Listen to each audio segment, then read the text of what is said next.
Professeur Didier Raoult, comment voyez-vous les dernières évolutions de l'épidémie de coronavirus en France? Au niveau général, je ne peux pas juger très très bien de ce qui se passe en France parce qu'il y a des données qui me manquent, mais chez nous, c'est ce que vous pouvez voir, mais nous, on a détecté et traité énormément de patients. Vous voyez qu'on est sur une courbe vraiment très très très décroissante là, et donc on détectait en moyenne 350 personnes et encore 10 jours par jour, et là on est aux alentours d'une centaine, donc les choses vont beaucoup mieux. En nombre de patients, on le voit d'ailleurs, hein, là, tous nos lits ne sont plus occupés. Les gens proclamaient, bien sûr, il y a toujours des Nostradamus. On a un Nostradamus à nous aussi qui prédisait qu'on n'aurait pas assez de lits de réanimation, mais ça se vide. Donc, comme d'habitude, les Nostradamus ont tort. Et donc, sur le point de cette situation, les choses s'améliorent.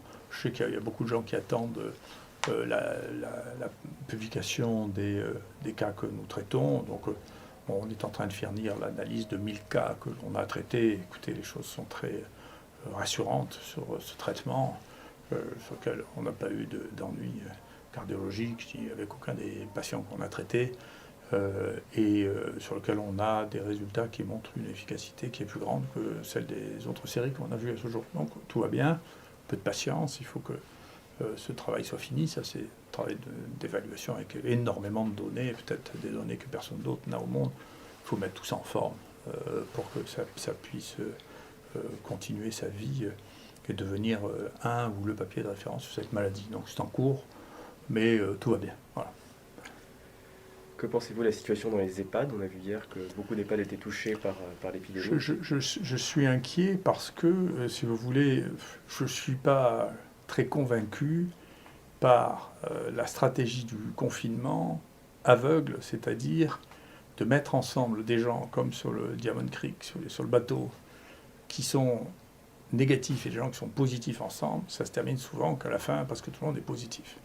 Et on se pose la question de savoir s'il ne va pas se passer la même chose dans les EHPAD, c'est-à-dire on met la population cible la plus sensible. Hein.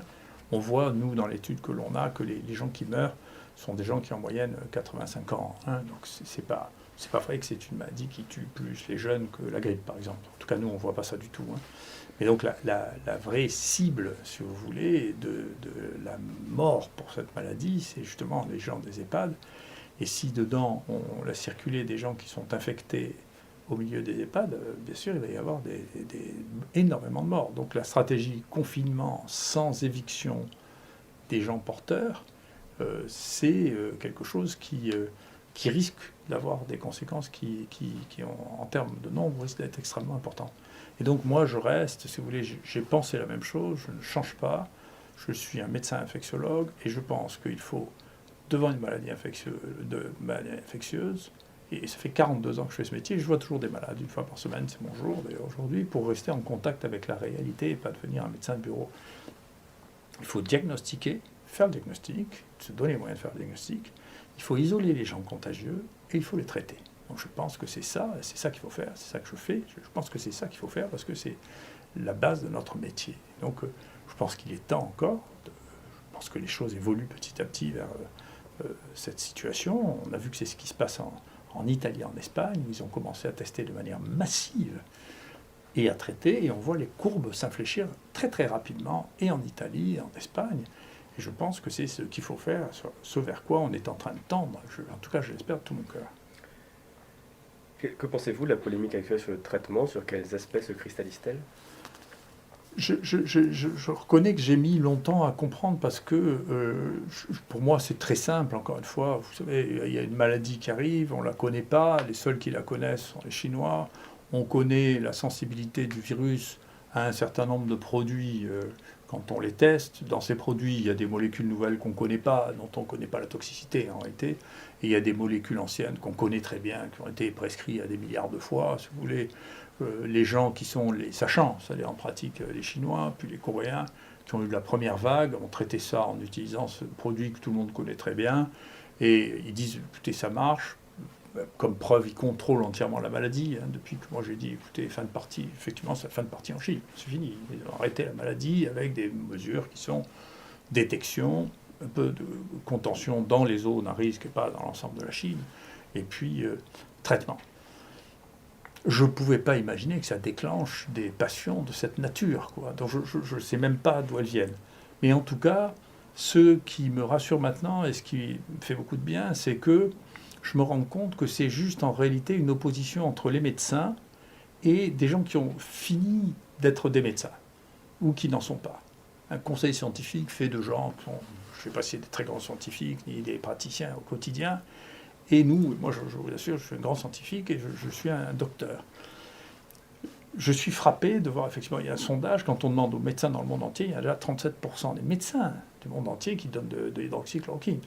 En France, le nombre de gens qui le donnent, sans le dire, est considérable. J'ai été frappé de voir que dans mon propre CHU, voyez-vous, les gens à côté de nous, qui reçoivent des patients qui ont le coronavirus, ils les traitent aussi avec de l'hydroxychloroquine, l'azithromycine. Donc il s'est creusé un espèce de fossé. C'est pas moi je suis juste le représentant de ça. Il s'est creusé un espèce de fossé entre la pratique médicale et des gens qui confondent la pratique médicale et la recherche.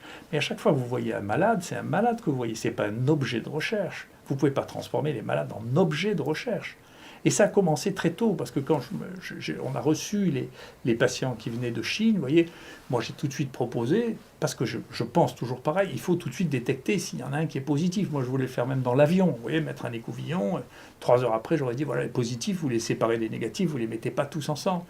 Eh bien on m'a dit, mais pas du tout, ça, de faire un écouvillon pour savoir si quelqu'un est contagieux, c'est de la recherche. Il faut demander un comité de protection des personnes. Alors après, ils sont débrouillés pour que ce soit très rapide. Ce comité, on a perdu 24 heures parce que... Et de manière bizarre, les gens dans l'avion à qui on disait il faut que vous signiez un papier parce que de rechercher pour savoir si vous êtes contagieux, c'est de la recherche, ne comprenaient même pas ce qu'on leur disait. Donc vous voyez, il y a des gens qui sont devenus fous avec la méthode, avec le fait que tout est de la recherche, qui est déconnecté du fait qu'on doit savoir si les gens sont porteurs ou pas porteurs. C'est pas de la recherche, c'est de la pratique des épidémies. Et quand les gens sont malades, on doit les traiter avec les médicaments qu'on a, dont on sait qu'ils ne sont pas toxiques. Enfin, l'hydroxychloroquine, c'est un truc qu'on distribuait sans même une ordonnance il y a 2 mois. Et maintenant, on ne sait même pas comment on va faire pour traiter en ville des gens qui ont un lupus ou une polyarthrite rhumatoïde, qui prennent ce médicament depuis 20 ans. Si on leur marque du Plaquenil, on ne va pas pouvoir leur donner parce qu'on ne peut pas marquer le diagnostic dessus. Ça serait quelque chose qui est complètement impossible dans le cadre du secret médical. Vous ne pouvez pas expliquer pourquoi vous donnez un médicament sur ordonnance. C'est interdit par la loi. Vous voyez ? Et donc, on est dans un vrai conflit de la pratique. Est-ce que ce qu'on fait, c'est de la pratique médicale ou c'est de la recherche ? Mais ce n'est pas de la recherche qu'on fait, c'est d'abord de la pratique médicale. Tant mieux si on arrive à augmenter notre connaissance à partir de cette pratique, de cette nouvelle épidémie. Mais l'objectif que l'on a, nous, les docteurs, c'est pas de faire de la recherche, c'est de soigner les gens. Et quand même, je suis bien placé pour faire, parce que pour faire de la recherche, je fais beaucoup de recherche dans ma vie. Mais d'abord, notre premier soin, c'est ça, c'est notre premier point.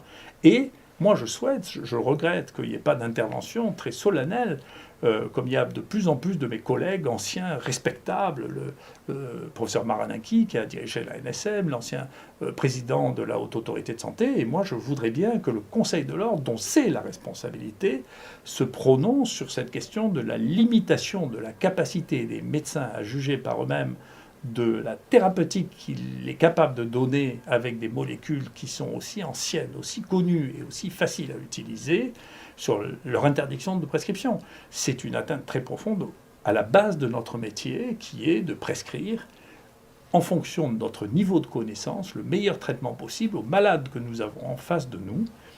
C'est la base même de la pratique médicale, et en particulier, les gens sont devenus fous. D'ailleurs, on était en face du médicament le plus dangereux du monde.